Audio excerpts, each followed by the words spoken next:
luck with Hi. Hi, Ronda. Like in the center of the chaos here. Very long workout. How was it? It was great. You know, it was a little chilly at first, but I warmed up quick. And man, whew, there's fly. And people warned me. People warned me about flies here. But I really appreciate everybody like waiting and coming to watch. It's like really heartwarming how much support we really have here. And yeah, it's a real pleasure. You've had a pretty special relationship with Australia.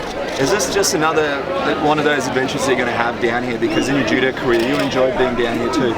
Actually, I never got to come here during my judo career. It was the one continent I was missing, and I kept being like, I've been everywhere except for Australia. It was like the one thing missing. And the history of my family with Australia is my mom fought an Australian in the finals of World Championships, and she said it was the hardest match of her life and the toughest girl she ever met. And so I've always wanted to have my own experience down here, and it's been absolutely amazing. I'm definitely coming back and gonna more enjoy it for pleasure instead of business next time. Ronda, Michelle Payne's a bit of local inspiration for you heading into Sunday? Oh yeah, she's been amazing. I mean, she really set the tone of like right when we landed. She went and made history for women in Melbourne, and I mean, it was such a pleasure and an honor to meet her today. And she said she's coming to the fight, so I'm really excited. If it was reversed, I would have gone to see her perform. But I mean, next time I'll have to come watch her. You talked about making history. What is do you have any sense of the success of the event right now? They're trying to go for 70,000. Do you have any sense of like where ticket sales are? I don't know. I kind of just stay away from that. I've done everything that I can do, and all that's left is for me to win. All that's left for me to win and to make everybody that's coming happy, and tell everybody else that didn't come that they were really missing out. And that's all I can do is put on the most exciting and fantastic performance that they could see. Ronda, wherever you go, how do you stay so grounded? Fighting. As soon as I go back to the gym and it's the only place where I don't have like a first and last name, you know? And so the crazier and more grand everything gets, the more I just kind of want to return to that place. It's like, it's my place of comfort, and it's really like the only real stable in my life. Ronda, it's taken a while for this state in Australia to hop on the UFC bandwagon. For the uninitiated, what makes the sport so popular around the world? Because fighting is something human. It's not something wrong. It's an instinct inside of all of us. You know, it's not for old or young or men or women. Every single one of us has an instinct to fight, and to, I think, suppress that is unsafe. And I think that we all need to embrace a safe and controlled environment where people can see that it's not something that you should be ashamed of, but something you should really channel in the right way. And I think that UFC is that way everyone's been looking. What about the calls for kids not to attend the event on Sunday? Does that disappoint you? No, I think it's personal and up to the parents. You know, a lot of parents think it's right for their kids to sit front row of a WWE event where people are getting smacked in the face with ladders and bleeding all over the place. But you know, it's their decision. I watched WWE like wrestling growing up, and I thought it was awesome. And I consider myself a functional adult. But a lot of people would disagree with that, and a lot of people disagree with fighting. I mean, some people disagree with the environment and the crowd. It's a very loud and boisterous crowd, and so I think it's personally up to the parent. I'm not going to tell anyone how to raise their kid. You talk about how much harder you work than everybody, and I guess today really showed us that you spent, I would say, at least double the amount of time up there than anybody else here today. Yeah, and I mean, I do much more than that. This is actually my rest week. This is one of my easy days, and yeah, I don't go up there just for show. I'm really training when I'm up there, and that's really what we need to do at this point in camp. And I'm not just going out there and doing the minimum possible for the fans so I could do my secret little things in the back. I mean, I do a couple, whenever I do open workouts, I throw a couple things in there that are kind of like decoys, stuff I'm not really planning on doing, but I'm showing it anyway. And so it's up to them and their interpretation. They could watch every single one of my trainings leading up to the fight, and they could have known me since I was 4, and I'm still going to beat them. It doesn't matter. So one of the press activities. You've been at this for a while, but I saw you up on stage there, you know, mouthing to your trainer that this is crazy, and you lost your concentration skipping rope. You're used to crowds, but what's different about this crowd?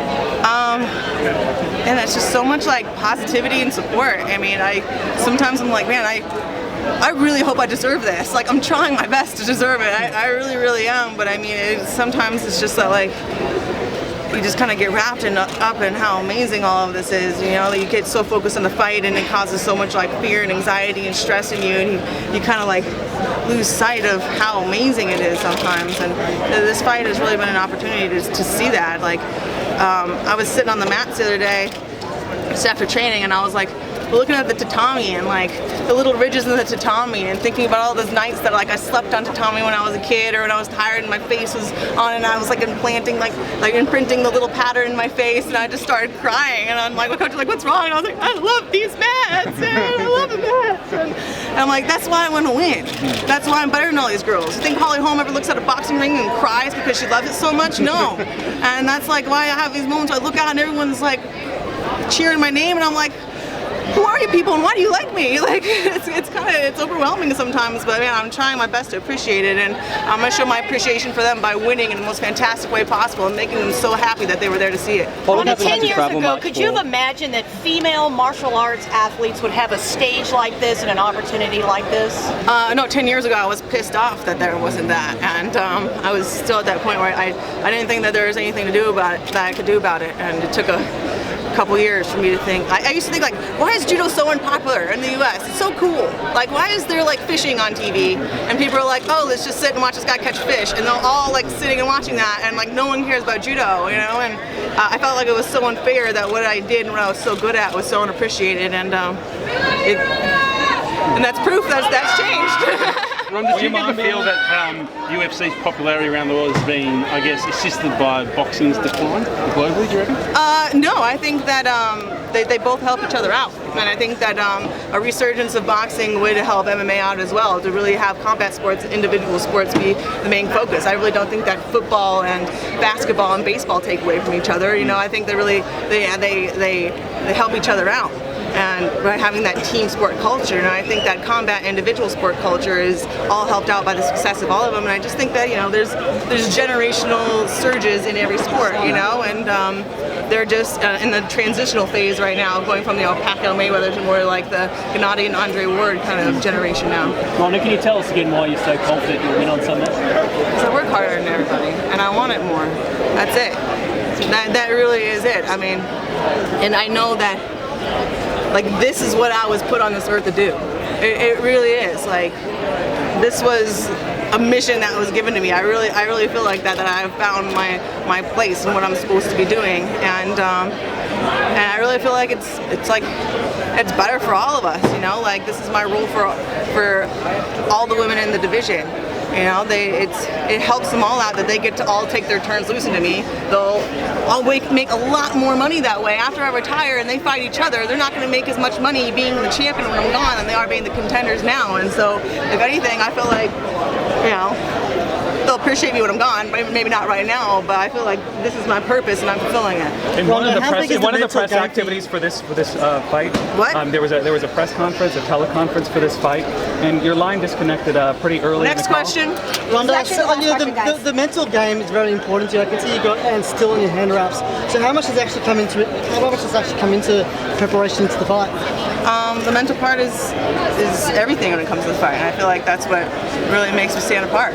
And you know, physically, I'm not that much bigger. I'm smaller than Holly is, and I'm not that much stronger or faster than all these other girls are. I feel like mentally what sets me apart, and that's why I train that just like everything else. You know, every week leading up to the fight is like a fight week. I have the cameras around like it's a fight week. I have my sparring at the same time, MMA sparring at the same time like it's a fight week. This is like my 7th fight week in a row. You know, I prepare for all of it. Do you think that MMA is still a male-dominated sport when it's most dominant athlete is a female? No, I think it's everyone's sport. And I think that this event here in Melbourne is proving that. Thanks, guys. Dr. Fuller. Thank you. Thanks, Ronda. Thanks. Sorry, Good luck.